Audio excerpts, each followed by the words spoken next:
Hey there. I believe that leadership is truly essential in every facet of human life.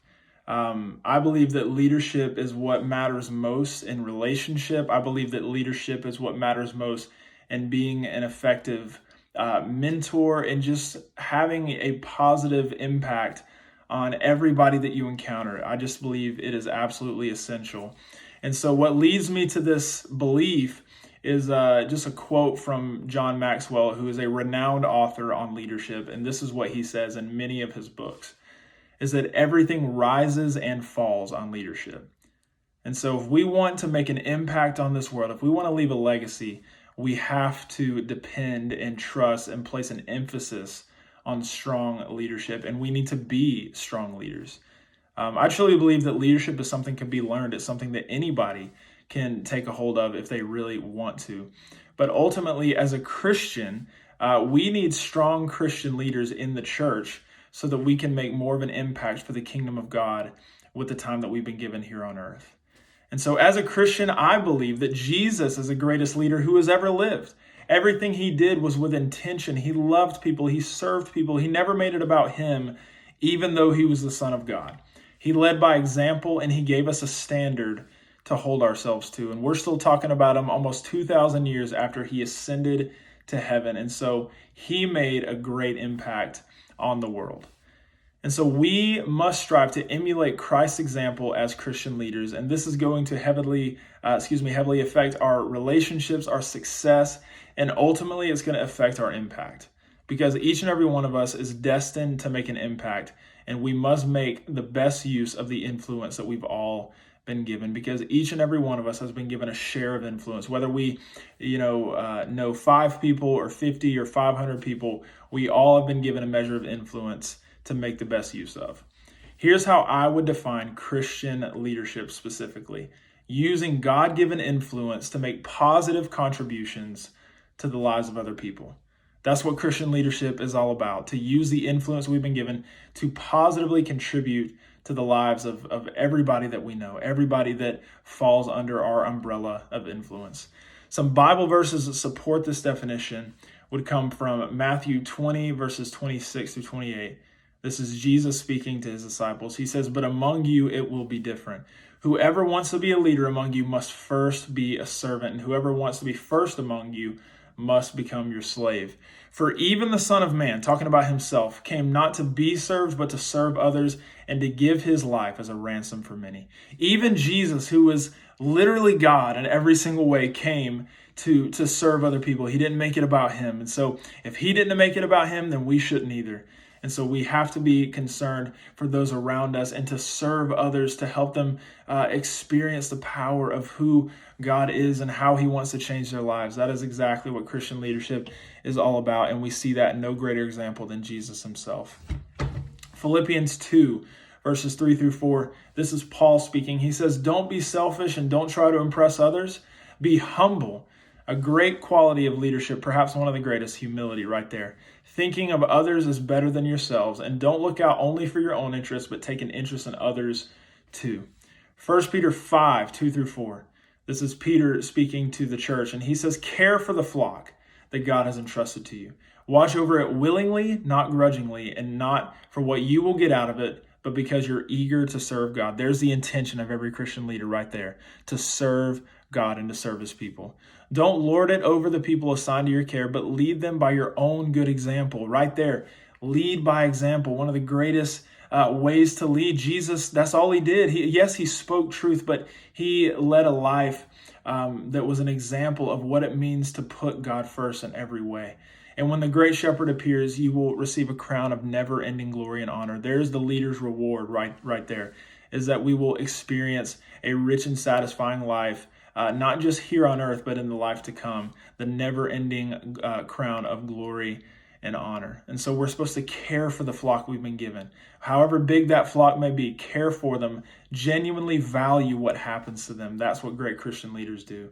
And then lastly, scriptural support for my definition is 1 Corinthians 10:33. It says, "I too try to please everyone in everything I do. I don't do what is just best for me. I do what is best for others so that they may be saved.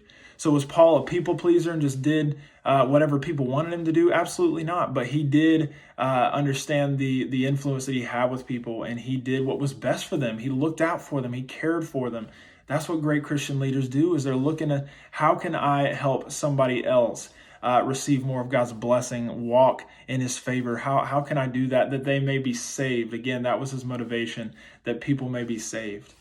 Some of the different approaches to leadership, some of the different ways that we've discussed, how can we lead, the theories of leadership also support this definition. The first one is the trait approach.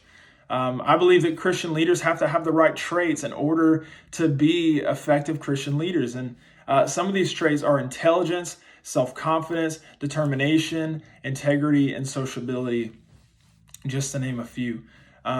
Christian leaders have to exhibit these things. They have to be self-aware. They have to understand, what does the situation require? How can I best lead this person or these people in the circumstances that we're facing? They have to be determined. They have to say, I'm not giving up. Even if everybody else wants to give up, I'm not giving up. And then also they have to be people. You've heard the term people person. Well, Christian leaders have to care about people. You can't say, well, I don't really like people, and be an effective Christian leader. You have to be sociable. You have to be the same person in private as you are in public. These traits are what make up a Christian leader. Another one is the behavioral approach, right? We've talked about the task versus relationship. Great Christian leaders have a great balance of both. It's not just that you focus more on the task or you focus more on the people. It's that you're able to do both at the same time. Even if you're bent a certain way, you're more relational or you're more task-oriented, you're able to manage and effectively balance both of those things, that you can lead the people, but you can also lead them to accomplish the task at hand. And then the last one is the path goal theory, right? This is all about motivation. Great Christian leaders define the goal, clarify the path, remove the obstacles, and provide support. That's what it's all about, right? They don't just do the work for everybody, but instead they show them, hey, this is what we need to do. Here's how we're going to do it.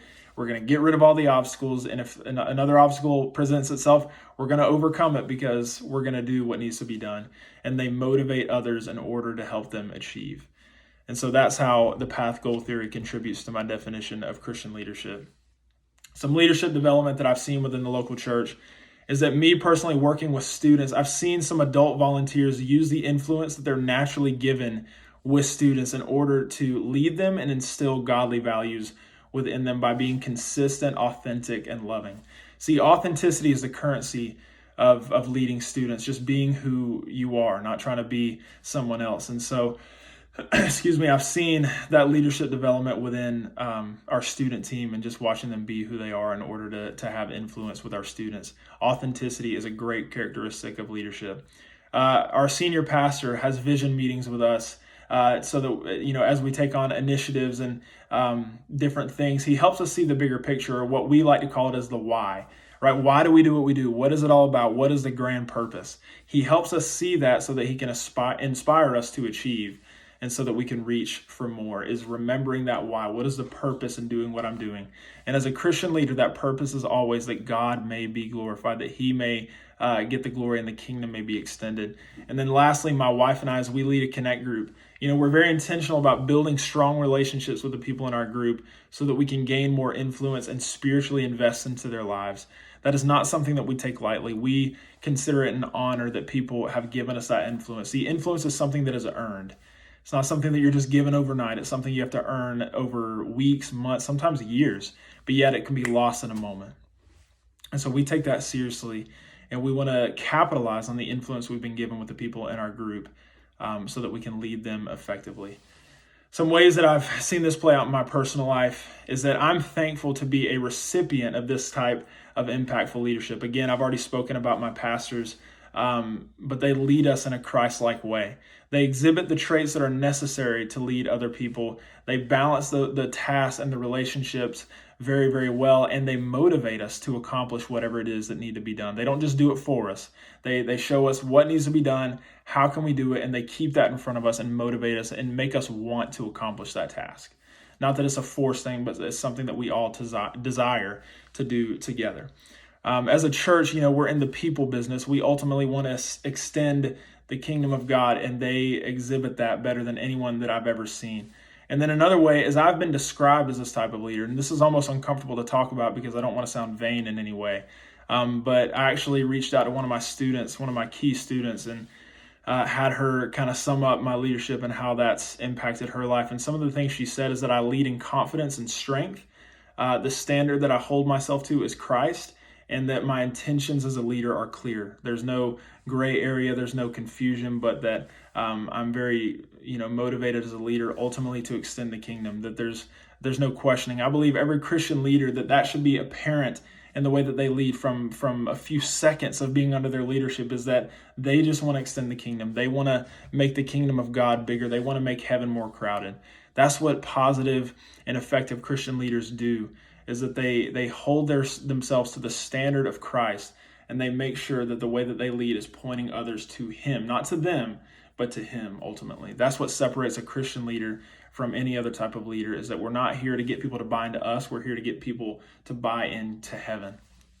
And so this is the type of leadership that the world depends on. And it's what separates Christian leaders from other leaders, is that what we do holds eternal weight, because we don't want people to buy into a product. We want people to buy into Jesus.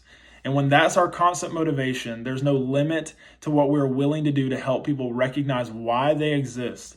And ultimately, we all exist that God may be glorified. To me, this is what Christian leadership is all about.